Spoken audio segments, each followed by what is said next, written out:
It's the Super Bowl for the environment. COP26, the world's climate change summit, just wrapped up in Scotland. Almost 200 countries were in attendance for the 2 weeks, along with thousands of demonstrators. Canada's made some bold pledges during the event, and will they make a difference? Hello and welcome to Unpublished TV. I'm Ed Hand. A lot of words were thrown around, but will they lead to any concrete solutions to rising sea levels and rising emissions?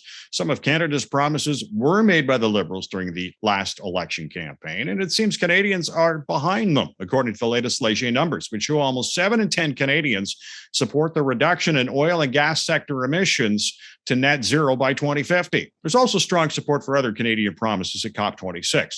Our Unpublished.vote question asks, will Canada achieve its climate change pledges made at COP26? 2.5% said yes, 90.9% said no, and 6.6% were unsure. However you're watching and listening to our show, whether through our social media channels on Facebook, Twitter, and YouTube, or our podcast channels, iTunes, Google Play, Spotify, iHeartRadio, and more, I'd like to remind you can still cast your vote on this topic and then email your MP to tell them why. Joining us to discuss COP26 and Canada's commitments, I'm pleased to be joined by Carl Narenberg. He's the Parliament Hill reporter with Rabble. Dr. Thomas Gunton, professor and founding director of the Resource and Environmental Planning Program at Simon Fraser University.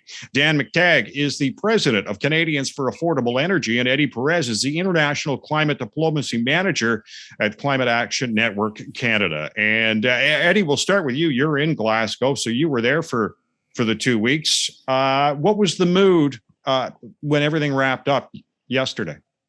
Yeah, I mean, I think yesterday what you saw was the what we call the last minute huddles, which is grouping of leaders from the different countries trying to really agree if the deal is something that they could then accept from the presidency. And so you had three big different huddles. On one side, you have one that was organized by the U.S. Secretary John Kerry, the envoy on climate change, and with African countries on Article 6. Then you also had vulnerable countries meeting together to discuss about the deal when it comes to the loss and damage pieces and the climate finance pieces. And then you also had another one with the European Union and their ministers coming together to analyze and unpack what was possible to get out of this deal. So it was a very tense moment, and at the same time, protest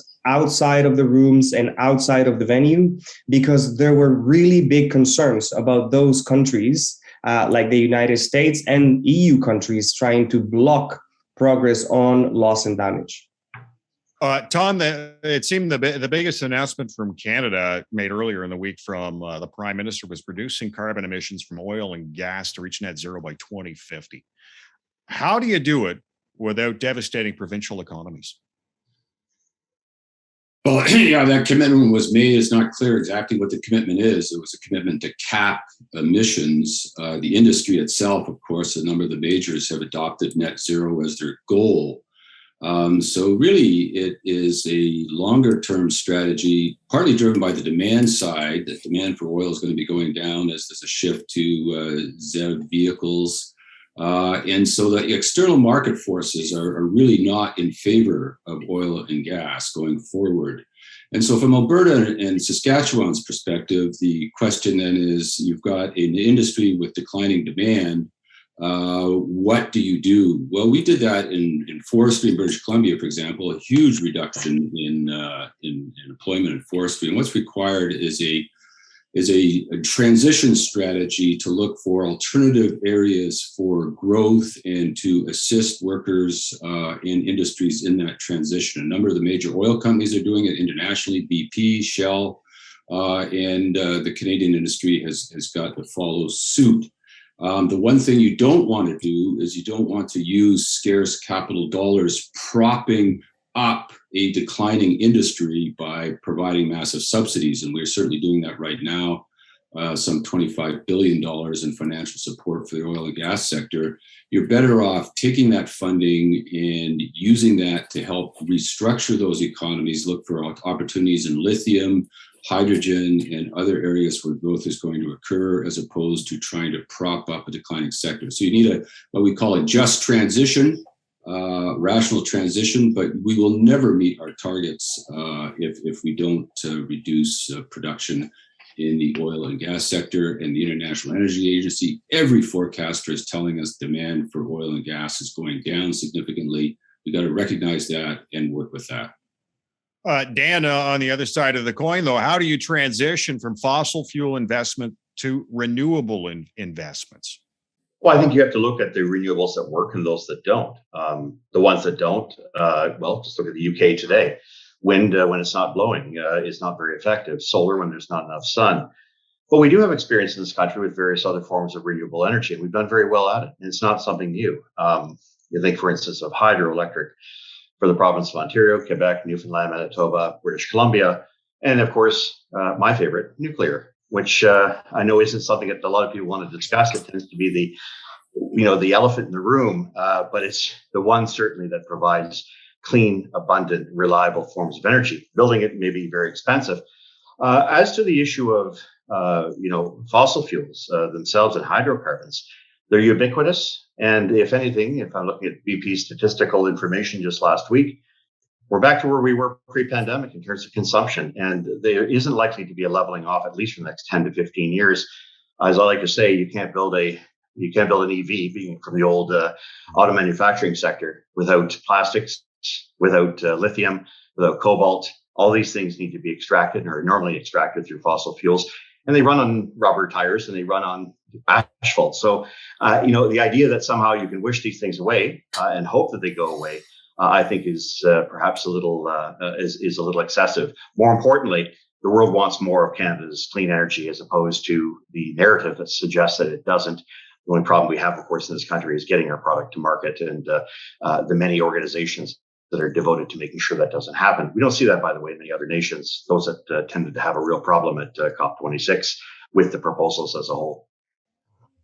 You mentioned nuclear being clean energy. I don't think you can really consider it clean if you can't dispose of the waste, though, right?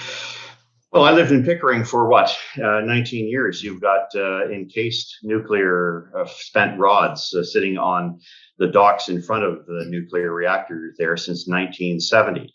I would think that given its emissions, given its effectiveness, the idea of new technologies around SMRs, being able to create smaller utilities backing up, as opposed to trying to find batteries to back up in colder weather, as opposed to using our friends around the world in regions of the country that do not observe any environmental standards, as Canada does, to extract the minerals required to build other forms of renewables, to me suggests that there is obviously some inconsistency. But I think the fact is we've done very well in Ontario with our nuclear energy. It's only when we start to mix it in with with renewables like wind and solar that we suddenly wind up with problems. That's a whole debate for another time. But I think the reality is that for most, nuclear has been extraordinarily good. And there was a point during the negotiations, I'll let Eddie perhaps talk to that. I wasn't there directly, but about a week ago,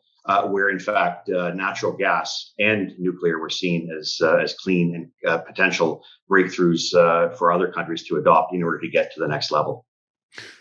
Carl, also coming out of the COP26, a global price for carbon, or at least we're discussing that. Can everyone agree on that, or do you think with all these promises we've seen before and they don't get fulfilled, is it really going to happen? It's very difficult because you have players like Russia and Saudi Arabia that, from what I know about it, are going to want to march to their own drummer. Now, I mean, Saudi Arabia is part of OPEC, and OPEC, it's as a group of petroleum producers, are going to have all kinds of reasons and considerations for the kind of prices they're going to want to set that aren't necessarily geared toward dampening consumption or controlling consumption. So it's hard to imagine that it's hard to imagine in a way that a price on carbon or a tax on carbon or all these other market-based mechanisms alone can achieve what we want to achieve. And you have to have much more of a holistic plan that includes, say, in countries like Canada, the design of our living environments to minimize travel and transportation by private vehicle and maximize bicycle, pedestrian, and public transit. And there's a whole other series of stages. The kind of construction that we do for our homes. Transportation isn't the only way in which we produce greenhouse gas emissions, and far from it. But the problem is that the petroleum producing countries are a funny and complicated mixed bag, and it's hard to imagine that you're going to get them to all focus exclusively on setting a price in such a way that it would limit the consumption of the product, which is their main source of wealth. Yeah, exactly. Eddie, coal. A lot of rhetoric, a lot of talk about the final wording coming out of Glasgow. Does the agreement really have the teeth to do the job? And does it even matter when the U.S., China, and India, which use 70% of the coal, are not signed on? I mean, I think the coal discussion on the feasibility of the phase out of coal is not necessarily related to the agreement in the UN text. The UN text, what it does is actually delivers on something that we have not been able to do for the past 30 years, which was talk about the elephant in the room. The UN has actually never talked about fossil fuels in their COP text. So it is a huge deal to get 200 countries to agree on the importance of phasing out coal. Now, when it comes to the debate that you mentioned, I think there are two key relevant things. The first one is that phasing out coal will happen outside of the COP venue. It happens already through the different initiatives, such as the one with the Power and Pasco Alliance. And in the context of India, I do see many headlines blaming India for the weak outcome of COP26. No, I think we have to blame the real problems here. India per capita is one of the lowest users of coal, but they also use coal for 70% of their energy generation. And so the big problem remains in the context of the whole fossil fuel package, the United States and Canada, who are the biggest contributors to fossil fuel subsidies and remain those who have done the lowest to phase out of coal and on fossil fuels.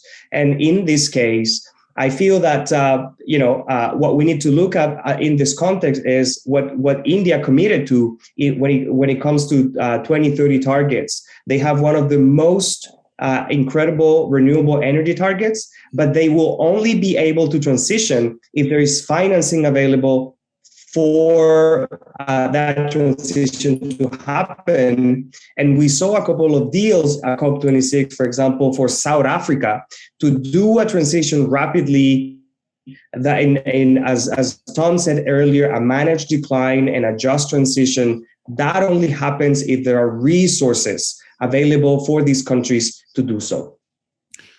Tom, I think when I talk about the coal, and I found it interesting, I think it was the economic minister for India was saying a developing nation is entitled to use fossil fuels responsibly. And do you agree with that?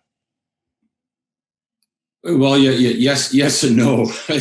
I mean, the poorer countries certainly have a point that most of the carbon budget has been taken up by wealthy countries, and they have a valid case to say, well, you created most of this mess by using up the carbon budget, and now you're trying to come along and prevent us from developing.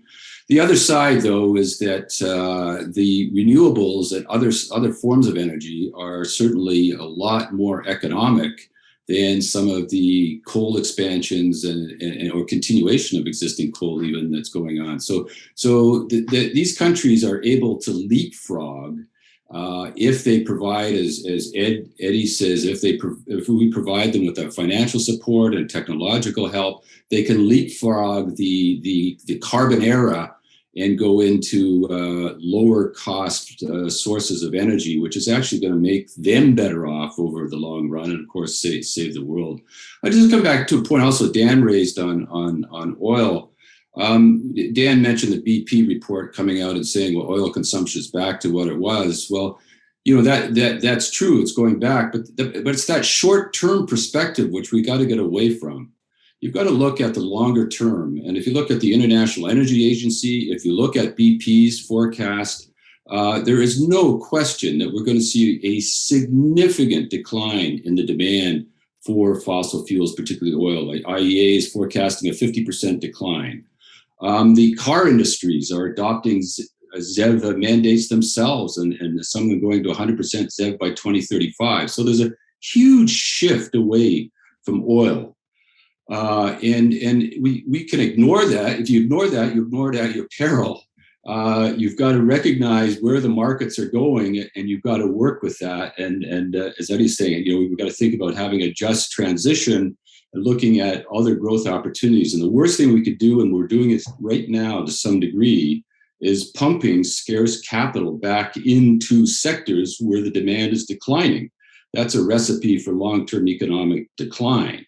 You got to move those resources into growth areas, whether it be lithium, hydrogen, renewables, as the oil companies themselves are doing.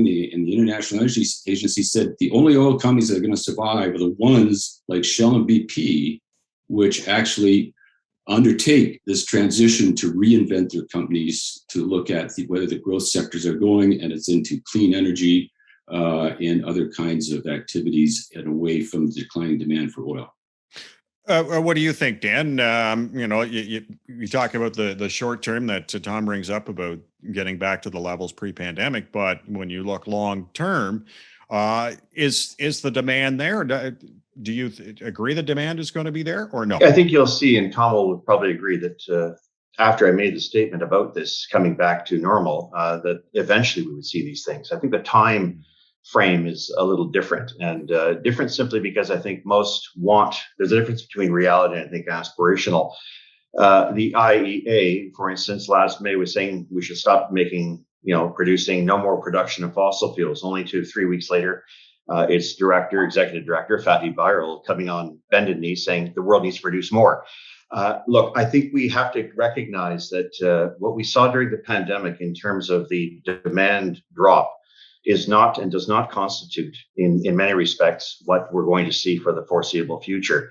I think the best case scenario is that we will see demand drop for oil and to a lesser extent for natural gas, only because I think many have to now agree that natural gas is that transition, and Canada has a lot of it, if only it could find a way to get it to market.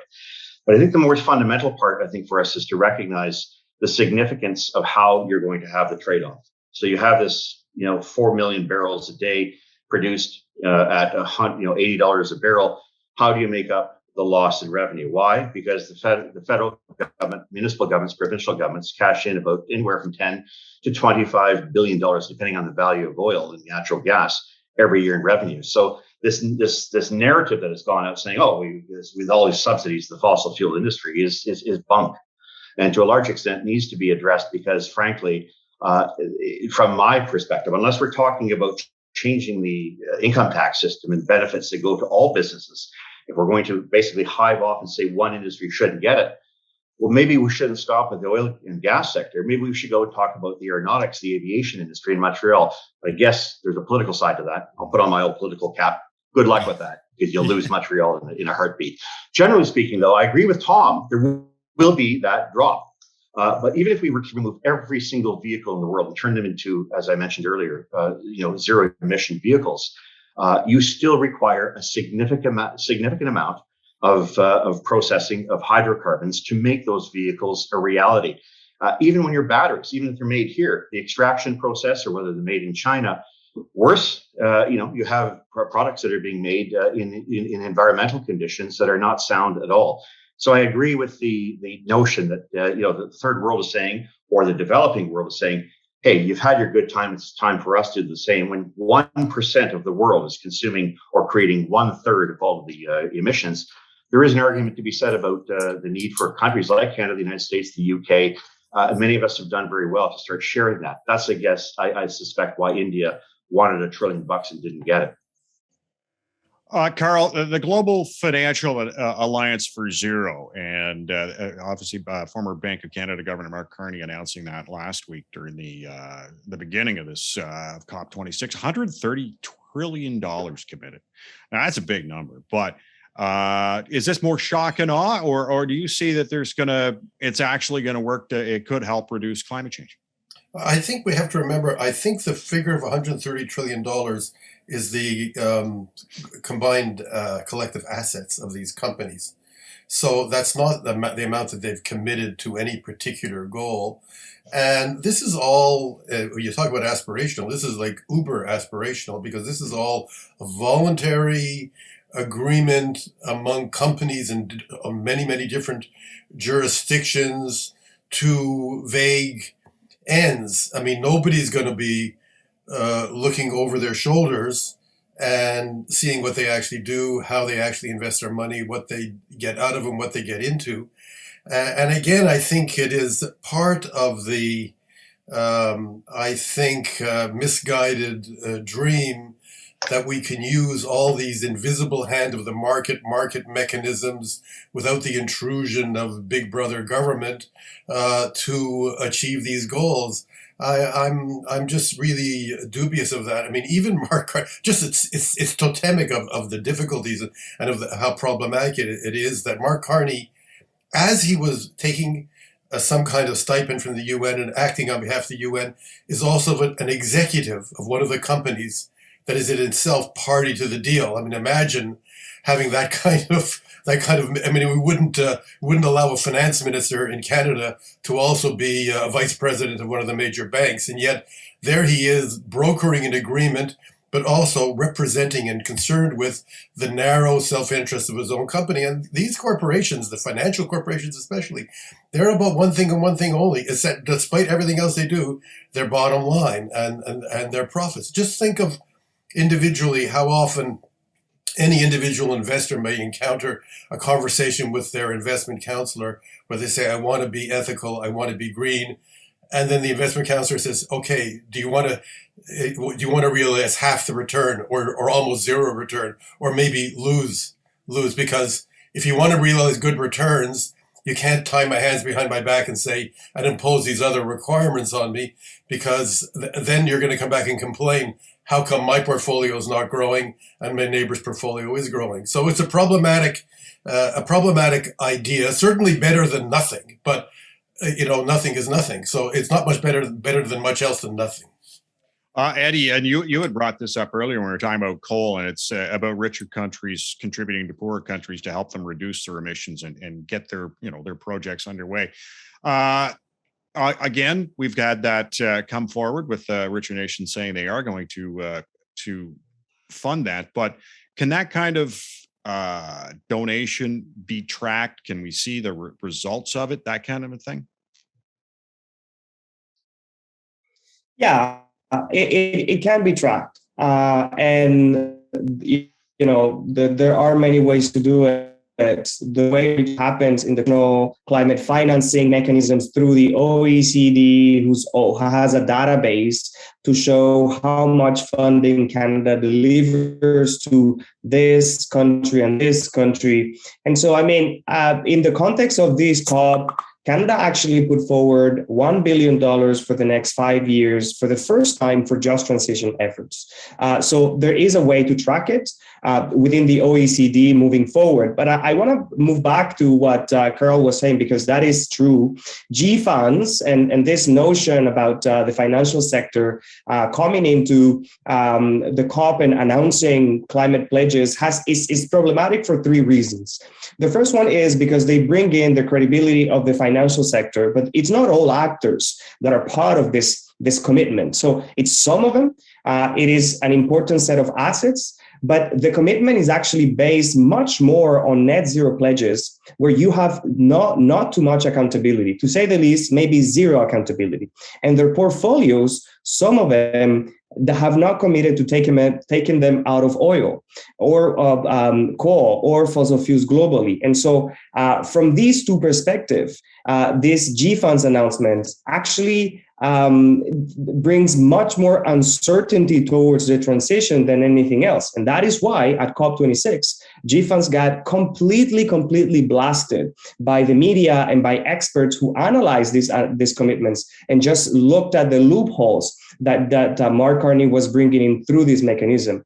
And on one side, Ed, you had G-Funds announcing 133 millions in trillions in asset for net zero. And on the other side, you had climate finance announcement, the 100 billion commitment through the UNFCCC, which remains unmet. So it is a very difficult a story of lack of accountability, which doesn't actually help a country like Canada defend its performance as a contributor to climate finance to help countries transition away from fossil fuels.